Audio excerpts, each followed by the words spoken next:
But now isn't dark fantasy just another word for supernatural? No, stop. No. So I bet you can't guess what we'll be talking about today. Well, you guessed it, dark fantasy. That's right. Good job. I've actually been doing some reading up on dark fantasy for two reasons. One, because I've been curious, and since I'm not a cat, I don't have to worry about my insides being viscerally splattered across the road for daring to question the god's infinite wisdom. And two, I define Legendland as dark fantasy, but as with any genre, there's a bit of confusion as to what dark fantasy actually is. So I thought I would clarify what dark fantasy means to me as a reader as well as a writer, and give a few tips on actually writing my interpretation of dark fantasy. So what is dark fantasy, really and truly? Well, allow me to give you the succinct and complete answer that has been repeated by critics and writers alike. Dark fantasy really has been described in a myriad of ways. Some have said it's an alternative name for supernatural horror, differentiating the stories that contain werewolves and ghosts from the ones that have psychos and serial killers. Others have said it takes the darker aspects of life and blends it into a fantasy setting. And still there are those who claim it's what happens whenever a writer who commonly writes horror turns and pins a fantasy novel, or vice versa. I don't think that last one is right, and I definitely don't think the first one is right. That second one is somewhere in the middle.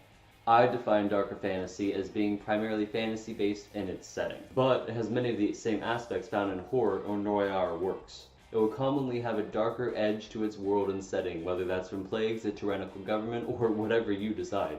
It will probably have some disgusting creatures in it and delve deep into the twisted psyches of certain characters, as well as maintaining some of the anticipation and suspense commonly dealt with in horror. It also regularly deals with anti-heroes and lends itself to gray morality. Despite all of that being said, however, it still has fantasy elements. It's actually the core to it, in my opinion. Meaning there will still be magic, castles, world building, rogues, knights, and the like. There'll probably be quests, maybe a prophecy thrown in there, and some of the iconic aspects that we always tend to find in fantasy. When I think of dark fantasy, there are a few titles that immediately jump to mind. Things like Castlevania, Dark Souls, Warhammer, Dead Cells, Darksiders, God of War, Berserk, Coraline, and Nightmare Before Christmas, to name but a few. You'll most likely notice that even though several of these are dark and gruesome, not all of them are. Because dark fantasy isn't just about the content contained within, but also about the style and way it's portrayed. Take a look at Game of Thrones, for instance. It deals with warped individuals, zombies, rape, plagues, and many darker, harsher aspects of reality. Yet it comes across as almost swords and sorcery, or a political drama draped in fantasy clothing. That's because it shifts its focus towards political machinations and the reemergence of magic and dragons, rather than some of the darker, more horror aspects that it has the potential to do, which culminates in the style in which it's told being something more of a stereotypical fantasy way. However, knowing what dark fantasy is much different from actually writing it.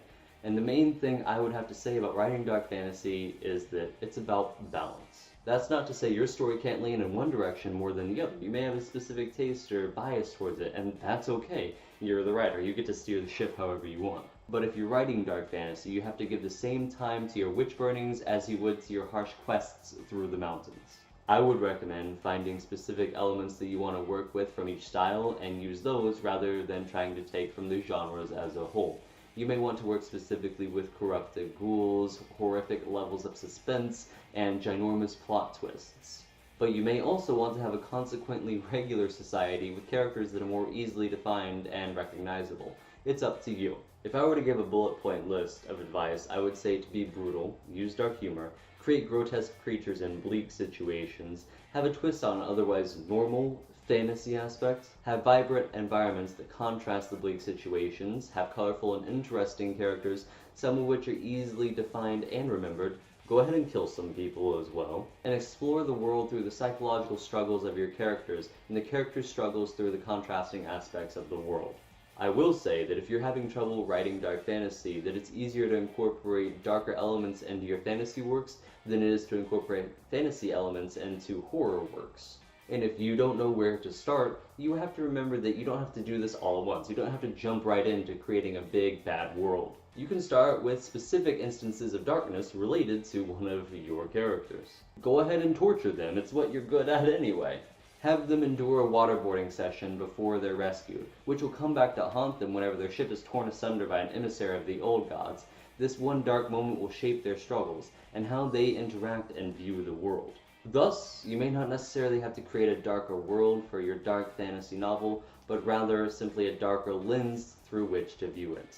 And I know for a majority of this video, I was just giving you my opinions and my interpretations of what I define dark fantasy as. But I'm curious to know what dark fantasy means to you. What comes to mind when you think of dark fantasy? Let me know in the comments below. And finally, I want to thank you all so much for watching. Please leave a like, comment, and subscribe. And don't forget about that bell. Really put the screws to it if it's not giving you what you want.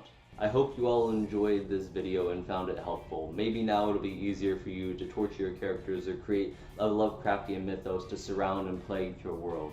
Either way, I'll be back with a new video soon, and I will see you then.